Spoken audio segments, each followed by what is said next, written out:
కలుగునుగా. ఒకసారి చేతులు తెచ్చుకున్న వారు చేతులెత్తి దేవునికి స్తోత్రం అని చెప్దామా? నాకు డౌట్ వస్తుంది, కొందరు చేతులు తెచ్చుకోలేదేమో. మరి చేతులు తెచ్చుకున్న వారు ఒక్కసారి హల్లెలూయా అని చెప్దామా? హల్లెలూయా. దేవునికి మహామహిమ కలుగునుగాక. చెప్పగానే ఈ ప్రార్థన కోరికకు కూడి వచ్చిన మీ అందరికీ కూడా హృదయపూర్వకమైన వందనాలండి. వందనాలమ్మా, వందనాలయ్యా. ఈ వందనాలు కూడా చెప్పారా?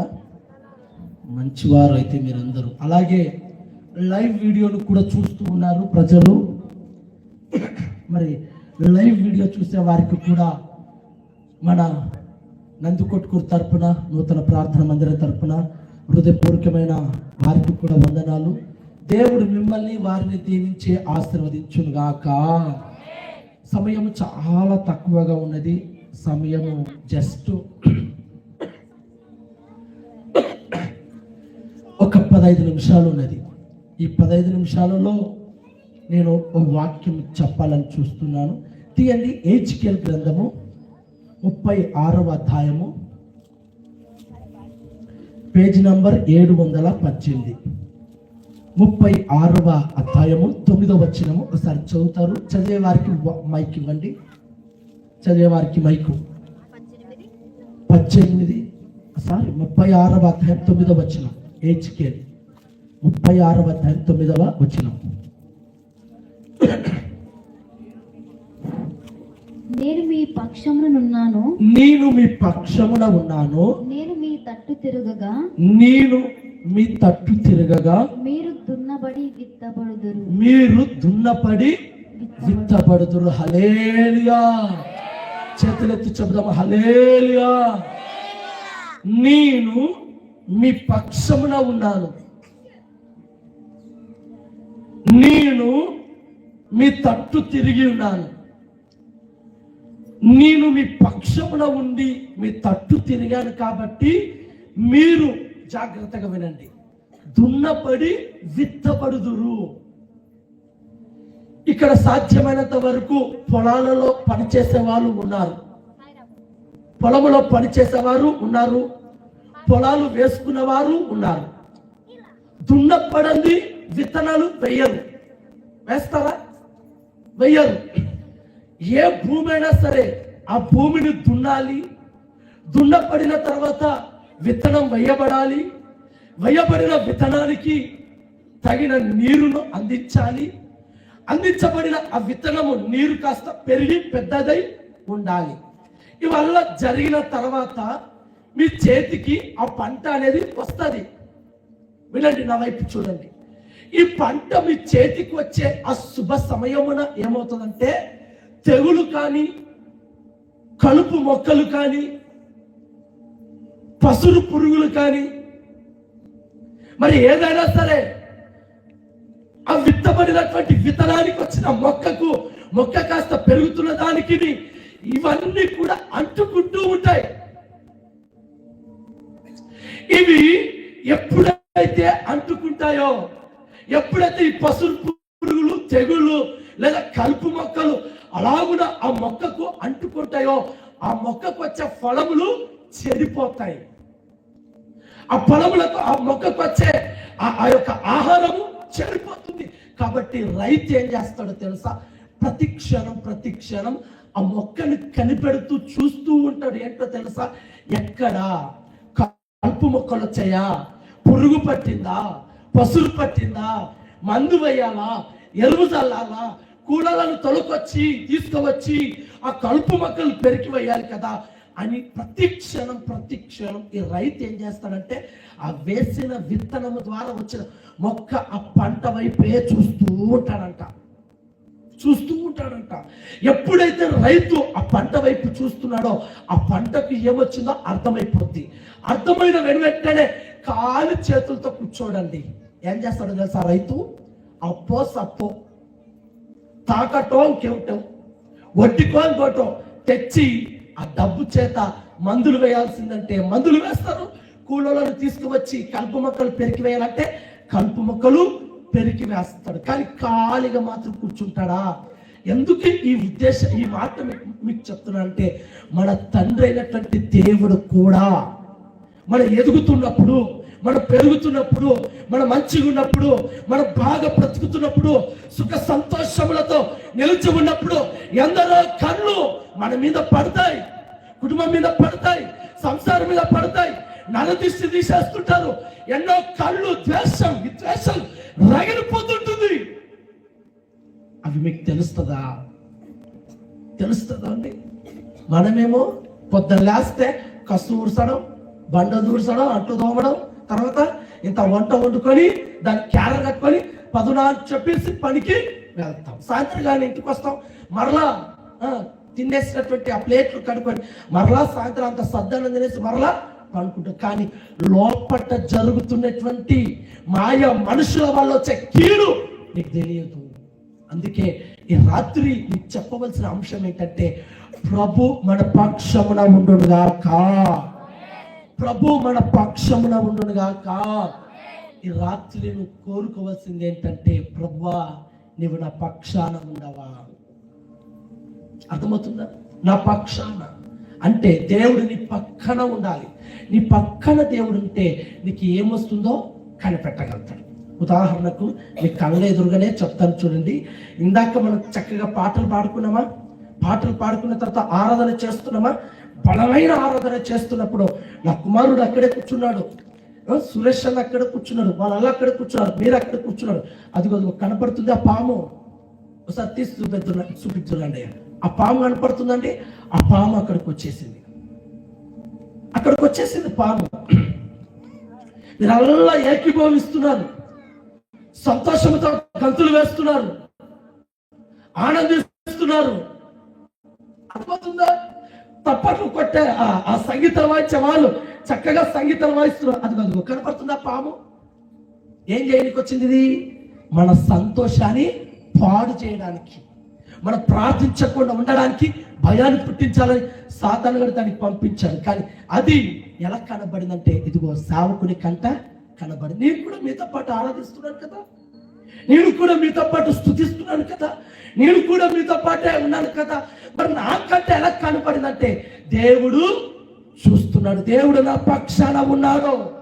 దేవుడు నా పక్షాన ఉన్నాడు కాబట్టి ఏ పాములు వచ్చినా మనల్ని ఏమి చేయలేవు, ఏ దయ్యాలు వచ్చినా మనల్ని ఏమి చేయలేవు, ఏ మనుషులు వచ్చినా ఏమి చేయలేవు. కారణం ఏంటో తెలుసా? దేవుడు మా పక్షాన ఉన్నాడు.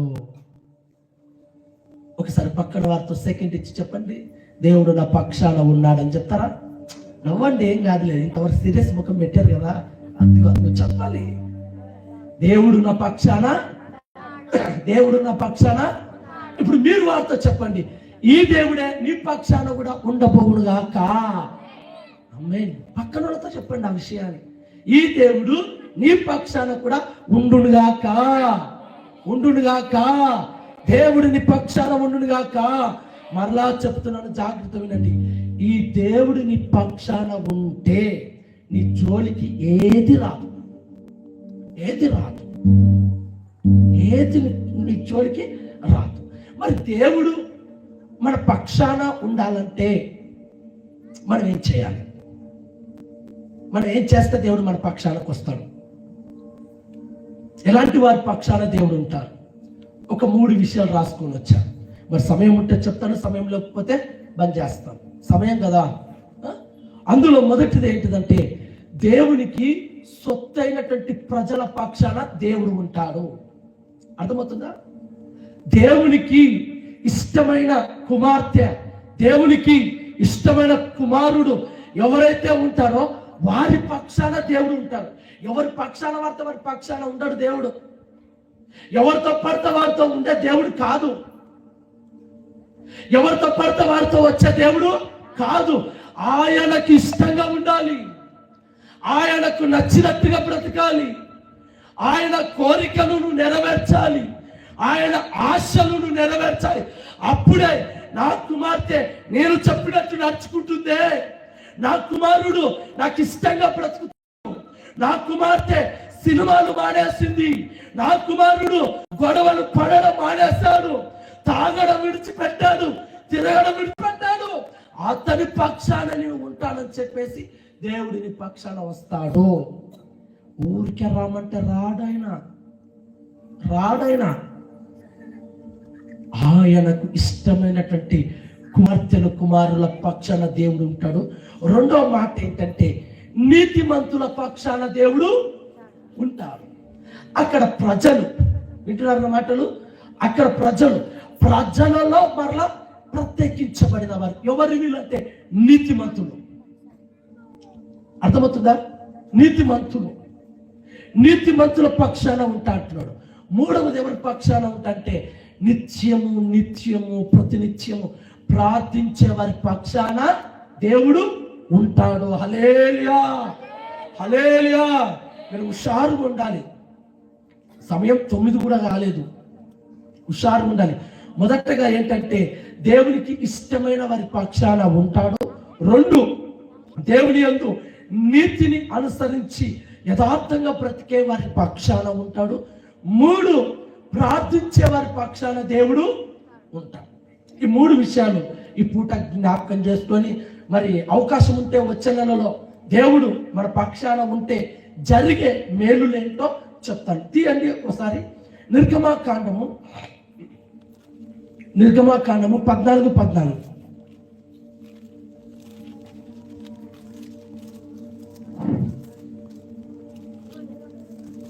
14వ అధ్యాయం 14వ వచనం చదవండి త్వరగా.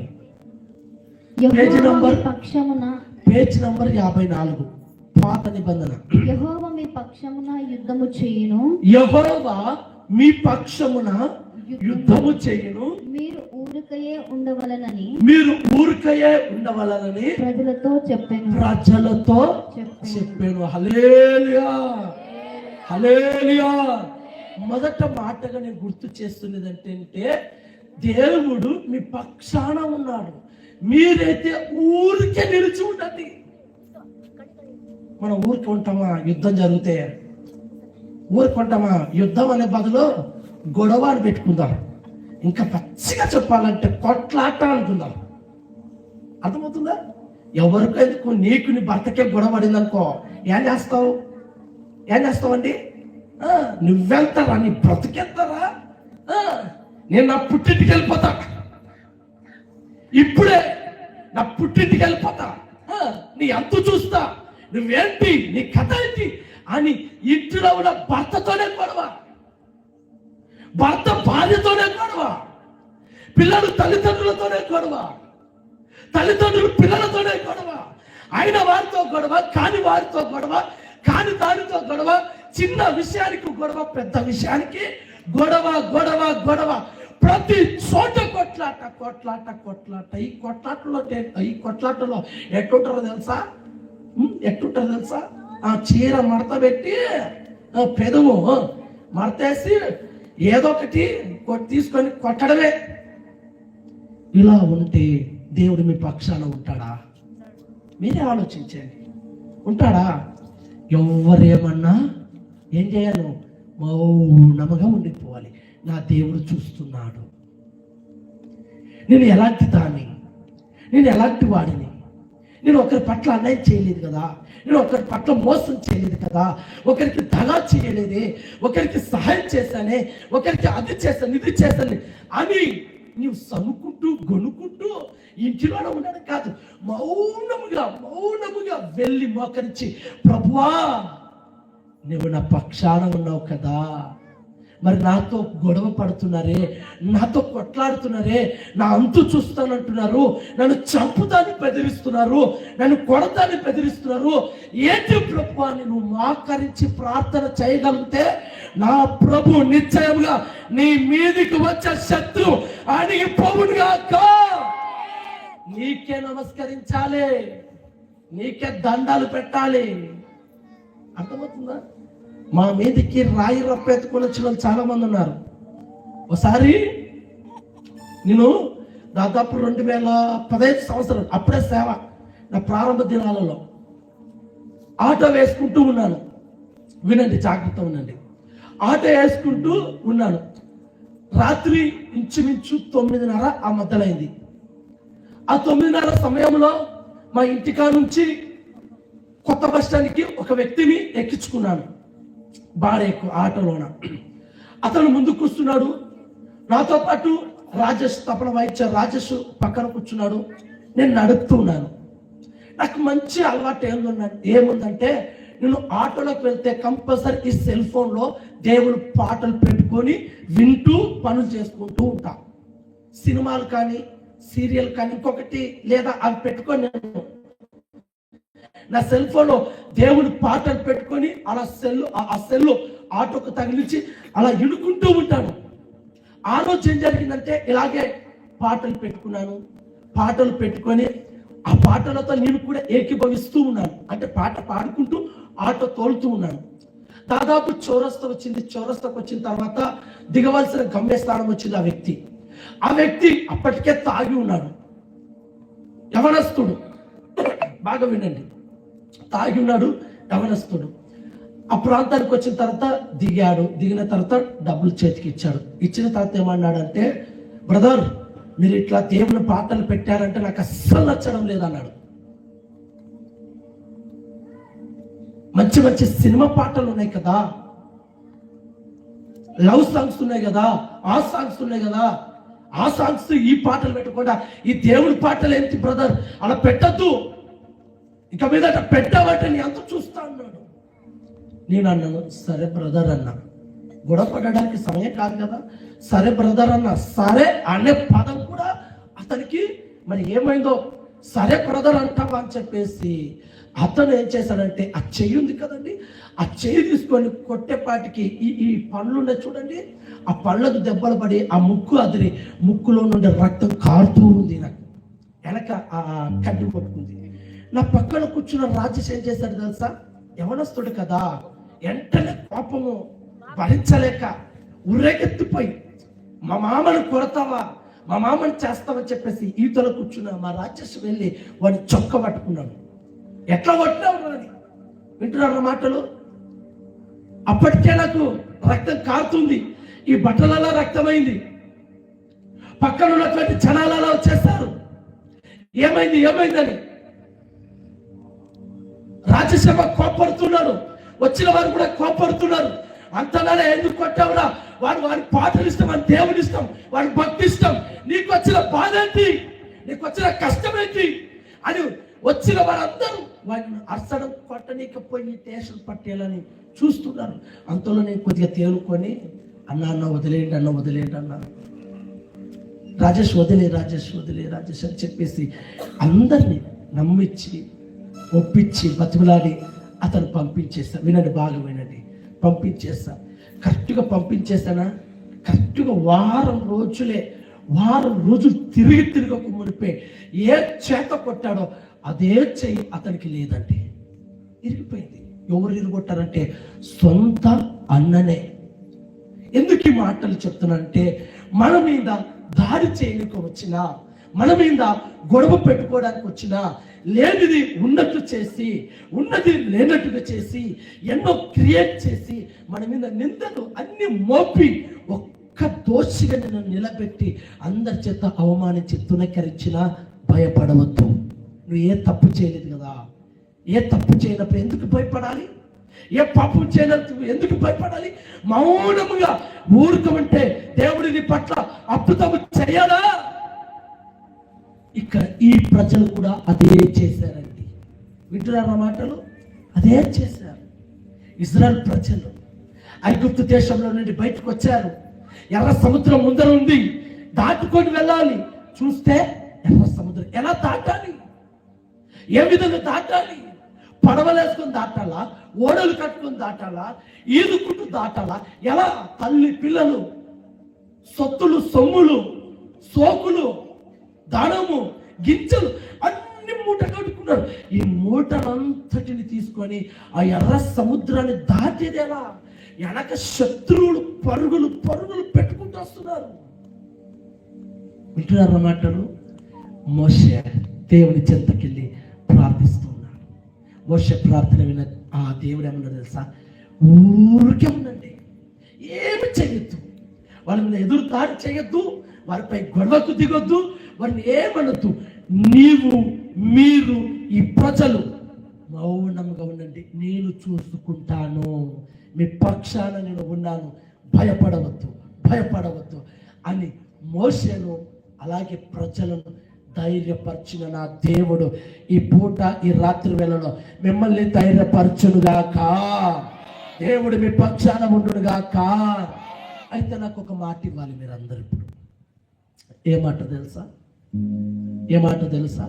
ఎవరి మీద నేను గొడవకు దిగాను, ఎవరిని నేను ఒక మాట అనను. అందరు కలిసి నన్ను అన్నా, కొట్టినా, చంపినా, ఇంకేది చేసినా మౌనంగా ఉండిపోతానని మాట ఇవ్వగలుగుతారా? ఇవ్వగలుగుతారా? నాకేమో కానీ దేవునికి మాట ఇవ్వండి. ఖచ్చితంగా చెప్తున్నాను, ఈ వాక్యాన్ని ఉద్దేశించి పరిశుద్ధాత్మ దేవుడు నాలో పెట్టిన మాటలు చెప్తున్నాను. ఈ రాత్రి మొదలుకొని నీ పక్షాన ప్రభు నిలిచి ఉండునుగాక. నీ మీద దాడి చేసే మనుషుల నుండి నిన్ను తప్పించునుగాక, మృగముల నుండి తప్పించునుగాక, విష సర్పాల నుండి తప్పించునుగాక, భయంకరమైన స్థితిలో నుండి తప్పించునుగాక. ప్రభు నీ పక్షాన నిలబడునుగాక. ఎర్ర సముద్రం లాంటి సమస్యలు తీర్చునుగాక. దేవుడే దేవుడే అనుక్షణం కాపాడునుగాక. హల్లెలూయా హల్లెలూయా బిగ్గరగా హల్లెలూయా హల్లెలూయా ఆమేన్.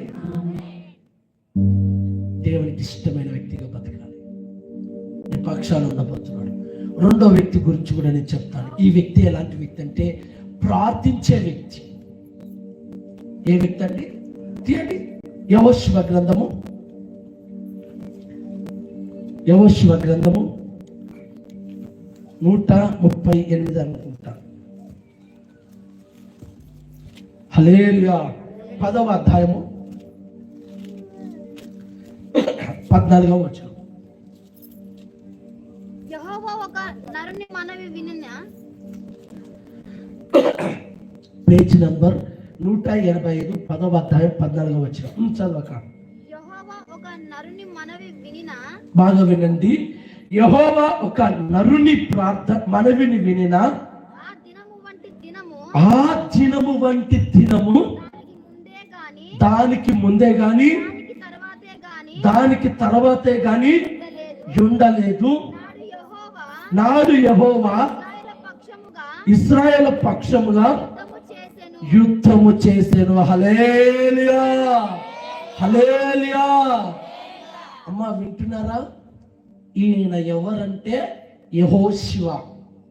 ఈ యెహోషువ చేసిన ప్రార్థన ఇప్పుడు ఎవరు చేయలేరంట.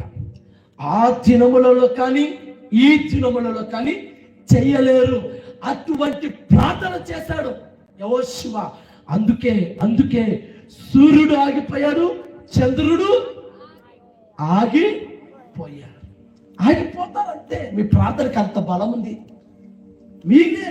మీకు ఆ కెపాసిటీ అర్థం కావడం లేదు. మీ ప్రార్థనకి అంత శక్తి ఉంది, కానీ ప్రార్థించలేకపోతున్నాం. కారణం ఏంటో తెలుసా? శరీర బలహీనత, శరీర ఇచ్చలు, శరీర కోరికలు, శరీర నొసట, వీటి ద్వారా మనము ప్రార్థనలో ఉండలేకపోతున్నాం. ఈ ప్రార్థన చేసుకోలేకపోతే నీ పక్షాన దేవుడు ఉండను గనక ఉండనే ఉండడు. ఎందుకు ఉండడు? నువ్వు ప్రార్థించాలి కదా. అర్థమవుతుందా? ఒక వ్యక్తి నీతో పాటు వస్తున్నాడంటే నీవు ఆ వ్యక్తిని అన్ని విధాలుగా, ఒకవేళ తాగుపోతాడైతే మందు ఇప్పియాలి, తినేవాడైతే బిర్యానీ ఇప్పియాలి. అట్లా ఇప్పించినప్పుడే నీ చుట్టూ తిరుగుతూనే ఉంటాడు. లేకపోతే తిరుగుతాడా? అసలు పట్టించుకుంటాడా? నా మాటలు అర్థమవుతున్నాయా? మరి దేవాది దేవుడు నీ చుట్టూ తిరగాలి, నీ పక్షాన ఉండాలి, నీతోనే ఉండాలంటే నీవు ప్రతి క్షణము ప్రార్థించాలా వద్దా? ఆలోచించండి. ఇలాగే ఒక వ్యక్తి ఉన్నాడండి. ఆ వ్యక్తి ఎలాంటి వ్యక్తి అంటే ఏది వచ్చినా ప్రార్థన మానుకునేవాడు కాదు. ఏది జరిగినా సరే, అక్కడ ఏది వచ్చినా సరే చేసేవాడు కాదు. కానీ అక్కడే ఉన్నటువంటి కొంతమందికి ఈర్ష్య, అసూయ, కుళ్ళు అన్ని కలిగాయి. ఏంటి? ఈ రాజు కింద ఎన్నో ఏళ్ళుగా, ఎన్నో నెలలుగా మేము ఉన్నాం కదా. మాకు లేని ఈ అధికారము, మాకు లేని ఈ గొప్పతనము, మాకు లేని ఈ కీర్తి నిన్న లేక మొన్న వచ్చినటువంటి ఈ ఇశ్రాయేలు ప్రజలైనటువంటి ఈ వ్యక్తికి ఇలా ఇయ్యడం కరెక్టా అని కొంతమంది అసూయపడ్డాడండి. పడడము ఒక మంచి ఆలోచన చేస్తారు. ఏంటో తెలుసా? ఎలాగైనా సరే రాజు దృష్టిలో ఇతడు దోషిగా పెట్టాలి, రాజు దృష్టిలో ఇతడు తప్పు చేసిన వానిగా నిలబెట్టాలి, ఈ రాజు దృష్టిలో ఎలాగైనా సరే అసూయ కలిగేటట్టుగా చెయ్యాలి అని చెప్పేసి ఆ ఊరిలో ఉన్నటువంటి కొంతమంది వాళ్ళందరూ కలిసి చెట్టు కింద కూర్చొని ప్లాన్ ఆలోచిస్తున్నారు. ఆలోచించి ఓ నిర్ణయం తీసుకున్నారు. ఏంటో తెలుసా? ఇదిగో ఈ వ్యక్తిని, మరి ఒకరు వస్తారా నా వైపు, నా కాడికి రా, చిన్న దా, హల్లెలూయా, త్వరగా. ఈ వ్యక్తి ఉన్నాడు కదా, ఈ వ్యక్తిని ఎలాగైనా సరే, ఏ విధము చేతనా సరే రాజు దగ్గర పేరు చెరపగొట్టాలి, రాజు ఇతనిపై అసూయ కలిగేటట్టుగా చేయాలి, ఎలాగైనా సరే తిట్టుకోవాలి, ఎలాగైనా సరే జైల్లో పెట్టాలి, ఎలాగైనా సరే చిప్పకూడు తినిపించాలి, ఎలాగైనా సరే ఈ రాజ్యంలో నుండి ఇతను వెళ్ళవేయాలని చెప్పేసి ఈ పక్కన ఉన్నటువంటి కొంతమంది కంకణం కట్టుకున్నారు, ఆలోచన చేస్తున్నారు. ఆలోచన చేయగా ఏం కలిగిందంటే ఇతను ఎక్కడ ఇరికిచ్చినా పట్టుకెళ్ళే. కాబట్టి ఒక్క విషయంలో రాజు ఎదుట తప్పు చేసిన వారిగా నిలబెట్టొచ్చు. ఏంటి అంటే ఇతనుకున్న మంచి అలవాటు ఏంటంటే ప్రతిరోజు యెరూషలేము తట్టు కిటికీలు తెరిచి ప్రార్థించేవాడంట. వింటున్నారా? యెరూషలేము తట్టు కిటికీలు తెరిచి ప్రార్థించేవాడు.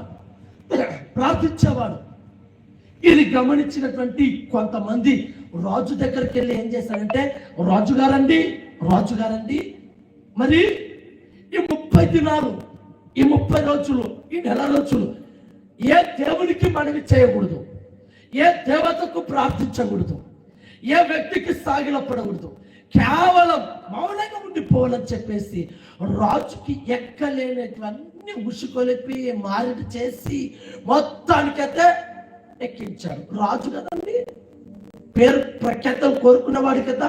అతనేం చేస్తాడంటే ఇదేదో మంచిగుందని చెప్పేసి ఈ రోజు నుంచి ఈ దేశంలో, ఈ రాష్ట్రంలో ఏ ఒక్కరు ఏ దేవతకు కానీ, ఏ దేవునికి కానీ, ఏ మనుషుని కానీ మొక్కకూడదు, ప్రార్థించకూడదు, మనమే చేయకూడదు అని చెప్పేసి ఒక శాసనం, ఒక చట్టం అలా గుద్ది రూపొందించి అంతటా చాటింప చేశారు. ఒకవేళ కనుక ఈ చట్టము మీరితే, రాజాధికారాన్ని ధిక్కరిస్తే, రాజు శాసనము ఆలస్యం నిర్లక్ష్యం చేస్తే అట్టి వారిని తీసుకెళ్లి సింహపు బోనులో వేయబడతారు, ఈ సింహపు బోనులో వేయబడతారు అని భయంకరమైనటువంటి చట్టం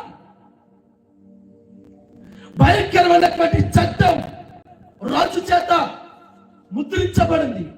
కానీ ఇతను మాత్రం ఏం చేస్తున్నాడు తెలుసా? ఏ చట్టానికి భయపడడం లేదండి, ఏ చట్టానికి భయపడడం లేదు. ఎందుకు తెలుసా? ఇతను నమ్ముకున్న దేవుడు సజీవుడు, ఇతను నమ్ముకున్న దేవుడు నమ్మదగినవాడు, ఇతను నమ్ముకున్న దేవుడు ఆశ్చర్యకరుడు. అలాంటి దేవుని పెట్టుకొని వెనకడికి వేస్తాడా? సింబపులు ఏం చేయలేవు, సింబాలు ఏం చేయలేవు, ఏం చేస్తాడు తెలుసా? అతను లేచి ప్రతిరోజు కూడా కిటికీ తెరిచి, యెరూషలేము కిటికీ తెరిచి ప్రార్థించేవాడంట. మరి ఎదురు చూస్తున్నటువంటి ఈ కుంట నక్కలకు, ఎదురు చూస్తున్నటువంటి ఈ మనుషులకు ఇది కనబడింది కాబట్టి తీసుకెళ్ళి, రాజా నువ్వు వేసిన చట్టము మీరినాడు, నువ్వు వేసినటువంటి ఆ చట్టము ధిక్కరించినాడు, ఎలాగైనా ఇప్పుడు అతన్ని పట్టుకొని వస్తాం అని అన్నప్పుడు రాజు కోపం వచ్చేసిందండి. కోపం వచ్చేసింది, రౌతుడైపోయాడు. ఏంటి, నేను వేసిన చట్టాన్ని, నేను రూపొందించిన దీనిని ధిక్కరిస్తాడా? ఎవడు వాడు? పట్టుకెలా పోయి చూసి పట్టుకొని వస్తే ఆ రాజు ఇష్టపడినటువంటి వ్యక్తి దానియేలు. అర్థమవుతుందా? ఇప్పుడు తప్పించాలా వెయ్యాలా? వింటున్నా మాటలు? రాజుకు ఇతనంటే ఇష్టం, మరి తప్పించాలా వెయ్యాలా? తప్పించాలంటే అంత చట్టాలల్లా మారాలంక. ఏం చేయాలి? మనసు చంపుకొని, వినండి, మనసు చంపుకొని, ఇష్టాన్ని చంపుకొని చట్టం వేసే కదా ఎలాగైనా వెయ్యాలని చెప్పేసి ఇతను తీసుకెళ్ళి ఆ సింహపు బోనులు వేస్తానండి. అక్కడ పడినటువంటి దానియేలు రాత్రిరంతైనా సరే తెల్లవారుజామున 5 గంటలు 4 గంటల సమయంలో రాజు నగరాన్ని విడిచిపెట్టి ఆ సింహపు బోనులు వేసినటువంటి ఈ వ్యక్తి దగ్గరకు వచ్చి పిలుస్తూ ఉన్నాడు. ఏంటో తెలుసా? దానియేలు, నీ దేవుడు నిన్ను రక్షించేనా? ఎందుకు ఈ మాట చెప్తున్నానంటే, ప్రార్థించే వారి పక్షాన దేవుడు ఉంటాడు. వదిలేశాడా? ఎందుకు వదిలే? ఇతనికి దేవుడు అంటే ఇష్టం, ప్రార్థన అంటే ఇష్టం, ఎవరికి భయపడలే. మనమైతే ఏం చేస్తాం? మనమైతే అబ్బా ఇప్పుడేనా ప్రార్థన? ఇంకెంతసేపు ముగిస్తాడు ప్రార్థన? ఇంకెంతసేపు? ఎంత సనుకుంటుంటామో. ఇలాంటి పక్షాన దేవుడు ఉంటాడా అడుగుతున్నాను. మనసాక్షి మీద మీ చేతులు వేసుకొని చెప్పండి, ఉంటాడా? మరి ప్రార్థన ఏది? ఎక్కడ ప్రార్థన? 40 దినాల ప్రార్థన కాదు, శ్రమల దినాల ప్రార్థనలు కాదు, 30 దినాల ప్రార్థనలు కాదు, 50 దినాల ప్రార్థనలు కాదు, మిగతా రోజులు ఏది ప్రార్థన? ఎక్కడ పడుతుంది ప్రార్థన? నువ్వు ప్రార్థన చేసుకోకపోతే ఇదిగో ఈ దానియేలు సింహపు బోనులో పడినట్టుగా నువ్వు కూడా ఏదో ఒక బోనులో పడతావో, ఏదో ఒక చోట ఎదికించబడతావు. ఎవరో ఒకరు నేను ఎరికిస్తారు, పోలీస్ స్టేషన్లో వేస్తారు, పోలీసుల చేత నీవు కొట్టబడి దుడపడి అన్యాయముగా అయిపోతావు. మంచిదా? ఆలోచించండి. ఒకటి, దేవునికి ఇష్టమైన కుమార్తెగా, కుమారుడిగా, దేవుని ప్రజలుగా బ్రతకాలి. 2, ఇష్టంగా ఉన్నాను, ఇష్టపడుతున్నాను, ప్రార్థిస్తున్నాను, వాక్యం చదువుతున్నాను, అన్ని చేస్తున్నాను, ఇంకా నా పక్షాన ఉంటాడంటే పొరపాటు. నీలో ప్రార్థించే గుణము రావాలి, ప్రార్థించాలి. ప్రార్థన అంటే ఎందుకు ఇంత నిర్లక్ష్యం చేస్తున్నావు? కష్టం వచ్చినప్పుడు కాదు ప్రార్థన, ఆ కష్టమే రాకమునుపు ప్రార్థిస్తే. అర్థమవుతుందా? ఆ కష్టమే రాకమునుపు ప్రార్థిస్తే దేవుడు సహాయం చేయడా? కష్టం వచ్చిన తర్వాత నా ప్రార్థన, కష్టం వచ్చిన తర్వాత నా సేవకుడు గుర్తొచ్చేది, కష్టం వచ్చిన తర్వాత నా సంఘము గుర్తొచ్చేది, కష్టం వచ్చిన తర్వాత నా శ్రమలు వచ్చిన తర్వాత ఇలా అయితే దేవుడు నీ పక్షాన ఎలా ఉంటాడు? ఉండడు. మరలా చెప్తున్నాను, ఎవరైతే ఈ గుంపులో కానీ ప్రార్థించే ఈ లైవ్ వీడియో చూస్తున్నటువంటి వాళ్ళలో కానీ దేవుడికి ప్రార్థించకుండా ఉండే వారి గుంపు, వారి పక్షాన దేవుడు ఉండకోకుండా పోవుడుగా కా. అందరికీ అర్థమైపోయింది. ఇంకా ఈ రోజు నుంచి తీర్మానం తీసుకో, కాలక్షేపం చేయొద్దు, వ్యర్థమైన మాటలు పెట్టుకోవద్దు. దినములకు నీ పిల్లల కోసం ప్రార్థన చేయి, నీ భర్త కోసం ప్రార్థన చేయి, నీ భార్య కోసం ప్రార్థన చేయి, నీ ఇంటిలో ఉన్నటువంటి ఆ సొత్తు కొరకు, సొమ్ము కొరకు, అన్నిటి కొరకు ప్రార్థన చేయి. ఇంత ప్రార్థన భారం కలిగి ఉంది కదా, మరి ఎలా తిని ఎలా పడుకోగలుగుతున్నాం?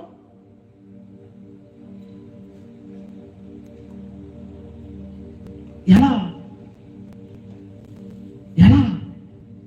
యేసయ్యా, ఈరోజు నుంచి నేను ప్రార్థిస్తాను, ఈరోజు నుంచి నేను ప్రార్థన చేస్తాను, ఇంకా మీదట నేను ఆలస్యంగా నిర్లక్ష్యంగా ఉండను కనుక ఉండను అని చక్కటి తీర్మానం తీసుకోగలిగితే నా ప్రభు నీ పక్షాన నిలబడునుగాక. ఇదిగో ఇదిగో యెహోషువ చుట్టూ ఉన్న దేవుడు సూర్య చంద్రులు ఆపినట్టుగా, దానియేలు పక్కన నిలబడిన దేవుడు సింహాల నోలను మూసినట్టుగా దేవుడు మీ పక్షాన ఉండునుగాక. మీ మీదికి లేచి లేచి వస్తున్న మనుషుల నోరు మోయబడునుగాక. మీ మీదికి వస్తున్న వారందరినీ అణచివేయునుగాక.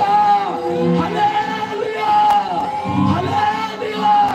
బడా క్రీస్తు యేసు మహారాజుకే, బడా క్రీస్తు యేసు మహారాజుకే. ఆమేన్. ఇంకొక విషయం చెప్తాను, తీయండి. కీర్తన గ్రంథం 14 ముగించేస్తాను, సమయం అయిపోతుంది.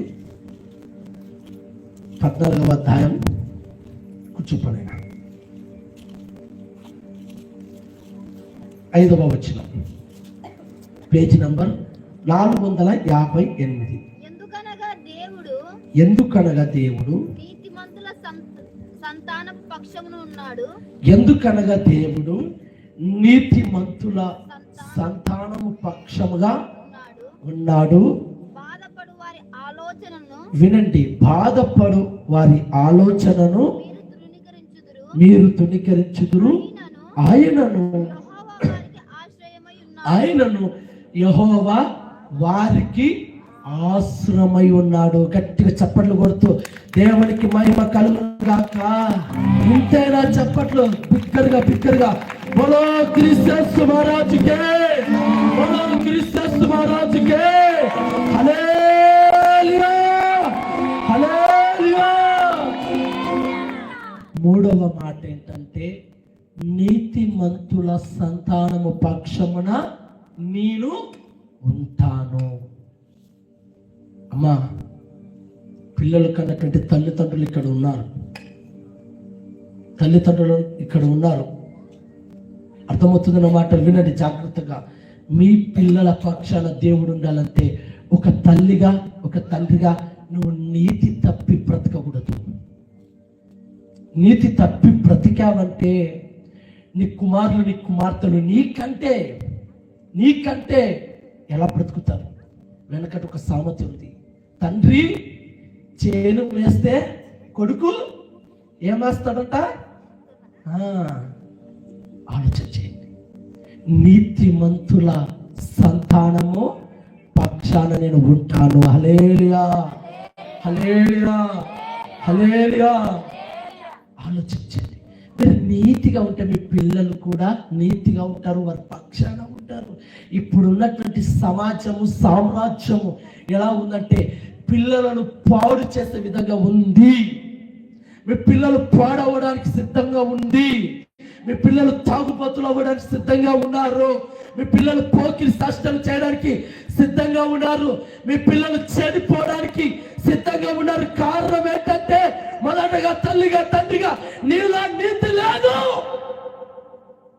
నీలో నీతి లేదు, నీతి లేదు, నీతి లేదు. నీతి లేకపోతే నీ పిల్లలు నిన్ను ప్రేమించరు, నీకు విలువ కూడా ఇయ్యారు. విలువ ఇస్తారా? నీకు ఇస్తారా విలువ? ఇయ్యరు కూడా ఇయ్యరు. ఎందుకు ఇయ్యరు? నువ్వే నీతి తప్పి పోతున్నావు, నువ్వే తాగుతున్నావు, నువ్వే తిరుగుతున్నావు. నువ్వేట్రా నాకు చెప్పేది? ఎప్పుడు తిరగబడతాడో తెలుసా? ఈ 2 రెక్కలు వచ్చినప్పుడు తల్లికి తండ్రికి ఎదురు తిరుగుతారు. కారణం ఏంటో తెలుసా? అప్పుడు వారికి అర్థమవుతాయి, నా తండ్రి ఏ తప్పు చేస్తున్నాడు, నా తల్లి ఏ తప్పు పని చేస్తుంది. అర్థమైపోద్ది. జాగ్రత్త. నీ పిల్లల పక్షాన దేవుడు ఉండాలంటే నువ్వు నీతిని అనుసరించి నడుచుకుందుగాక. హల్లెలూయా. మొన్నటి దినాన ఏం జరిగిందంటే, ఓ వివాహ కార్యక్రమానికి వెళ్ళాం. వివాహం జరిగించిన తర్వాత చక్కగా భోజనాలు పెడుతూ ఉన్నారు. నాకు కూడా ఒక ప్లేట్లో భోజనం పెట్టించుకొని వచ్చారు. పక్కనే నా పెద్ద కుమారుడు ఉన్నాడు. నేను ఏం చేశానంటే, నా పెద్ద కుమారుని చూసి ఒకసారి పరీక్షిస్తామని చెప్పేసి చూస్తున్నాడు. నా చుట్టూ జనాలు ఉన్నారు, చాలా మంది పెళ్లి కదా జనాలు ఉన్నారు. నేను ఏం చేశానంటే ఆ ప్లేటు ఆ అన్నం కలుపుకొని తినడానికి ముద్దట తీసుకెళ్ళాను. వెంటనే నా పెద్ద కుమారుడు శద్రక్పాల్ వచ్చి ఆ చేయి నాపి చెవులో ఒక మాట ఊదుతూ ఉన్నాడు, ఒక మాట చెబుతూ ఉన్నాడు. ఏంటో తెలుసు నాన్న, డాడీ నువ్వు ప్రార్థన చేసుకోలేదు, నువ్వు ప్రార్థన చేసుకోలేదు. ఎక్కడ చెప్తున్నాడు? ఎక్కడ? చెవులో. ఇట్లారా అదే నేను ప్రార్థన చేయడం మానేసింటే, వాడి కళ్ళెదుటని ప్రార్థన చేసుకోవడం ఆపేసింటే, వాడు నా ఎదుటకు వచ్చేట ప్రార్థన విధానాన్ని చెప్తాడా? ఇట్లా చెవు దగ్గరకు వచ్చి ఆ చెయ్యట పట్టేశాడు, చెవులో చెప్తున్నాడు, డాడీ ప్రార్థన చేసుకోలేదు, ప్రార్థన చేసుకో, ప్రార్థన చేసుకో. ఒరే చుట్టుముట్టు ఉన్నారా? నేను చుట్టుముట్టున్నారా? ఏం కాదు, పరీక్షించడానికి దేవుడు కోరుతాడు. డాడీ నువ్వే చెప్పావు కదా, అర్థమవుతుందా? నాకు వారు నీకు గొప్ప చెప్తలేను, సందర్భం వచ్చింది కాబట్టి చెప్తున్నాను. మీ పిల్లలు మీకు అలా చెప్తున్నారా? ప్రశ్న. అర్థమవుతుందా? నీతిమంతుల సంతానము పక్షాన ప్రభు నిలిచి ఉండునుగాక. అడగండి, దేవా మా పిల్లల పక్షాన ఉండుదుగాక. వివరించడానికి సమయం లేదు కాబట్టి నేను చెప్తున్నాను, వివరించడానికి సమయం లేదు కాబట్టి చెప్తున్నాను. ఈ క్షణం నుంచి మీ పిల్లల పక్షాన ప్రభు ఉండునుగాక. నిత్యమని చెప్తున్నాను. మీ పిల్లల పక్షాన దేవుడు ఉంటే మీ పిల్లలు చెడిపోడండి, మీ పిల్లలు తాగుబోతులు కారు, మీ పిల్లలు దొంగలు కారు, మీ పిల్లలు నరహంతకులు కారు, మీ పిల్లలు మోసగాళ్ళు కారు, మీ పిల్లలు అది ఇది ఏది కాదు. కారణం నా తల్లి నీతిమంతురాలు, నా తండ్రి నీతిమంతుడు. వాళ్ళు ప్రార్థన చేస్తున్నారు, నేను కూడా ప్రార్థన చేసుకోవాలి, నేను కూడా కరెక్ట్ బ్రతకాలి. ఒరేయ్ మా అమ్మ మా నాయన దేవునికి ప్రార్థన చేస్తున్నారు, నేను తాగను, తిరగను, ఏది చెయ్యను అని చెప్పాలి. వాళ్ళ ఫ్రెండ్స్ తోటి, వారి స్నేహితులతోటి చెప్పాలి. భయం పుట్టించాలి వాళ్ళకి. ఏం పుట్టించాలండి? ఎవరికి? పిలిచేవారికి. అర్థమవుతుందా? మొదటగా దేవునికి ఇష్టంగా లేదా ఇష్టమైన కుమార్తెగా కుమారుడిగా ఉంటే నీ పక్షాన వస్తాడు. మీరు ఊరికే ఉన్నా సరే దేవుడు మీ తరపున యుద్ధం చేస్తాడు. రెండో మాట ఏంటంటే, దేవునికి నిత్యము ప్రార్థించే వారి పక్షాన వస్తాడు, అందరి నోళ్ళు మూపిస్తాడు, శ్రమలు అన్నిటి తొలగించేస్తాడు. మూడవది ఏంటంటే, నీతిమంతుల సంతాన పక్షాన ఉంటాడు, వారికి ఆశ్రయమైనటువంటి దుర్గమై నిలిచి ఉంటాడు. మరి ఆలోచించండి, దేవుడు మీ పక్షాన ఉండాలి అంటే ఈ రోజు నుంచి ప్రభువా మనుషులకు ఇష్టంగా బ్రతికాను, మనుషులకు నచ్చినట్టుగా ప్రవర్తించాను, మనుషులకు నచ్చినట్టుగానే కోరుకున్నాను, నడుచుకున్నాను, అది తప్పని ఈరోజు తెలియపరచాం. ఇంకా నేను మనుషుల కొరకు కాదు, నీకు ఇష్టమైన కుమార్తె కుమారుడిగా బ్రతుకుతాను, నీకు ఇష్టంగా జీవిస్తాను, నీవు నా పక్షాన యుద్ధము చేయి. రెండవది, దేవా నిత్యము నేను ప్రార్థిస్తాను, ప్రార్థన చేస్తూ, ప్రార్థన ఆపడుక, ఎంత కష్టం చేసి వచ్చినా సరే ప్రార్థన చేసుకుంటాను, నీవు నా పక్షాన నిలిచి ఉండు. మూడు, దేవా నేను నీతిని అనుసరిస్తాను, నా పిల్లలకు నాకు నీతిగా నీ ఎదుట నిలబడతాను, యథార్థంగా ప్రవర్తిస్తాను, నా పిల్లల పక్షాన నీవుండి నా పిల్లలు చెడు అలవాట్లు చెడు వేస్తున్నాను ఇవేమి దరికి రానివ్వకుండా కాపాడు అని తీర్మానం చేసుకోగలిగితే నిశ్చయంగా నా ప్రభు నీ పక్షాన వచ్చి అన్ని విధాలుగా సహాయం చేయనుగాక. దయచేసి అందరు మోకరించి ప్రార్థన చేసుకుందాం, అందరు మోకరించి ప్రార్థన చేసుకుందాం. అందరు నీవు నా పక్షమై నన్ను నడిపించగా, నీవు నా తోడువై నన్ను నడిపించగా, జీవించగా నీ కోసమే, ఆశ్రయమైన నా యేసయ్యా, అతి పరిశుద్ధుడా, స్తుతి నైవేద్యము నీకే అర్పించి కీర్తింతును.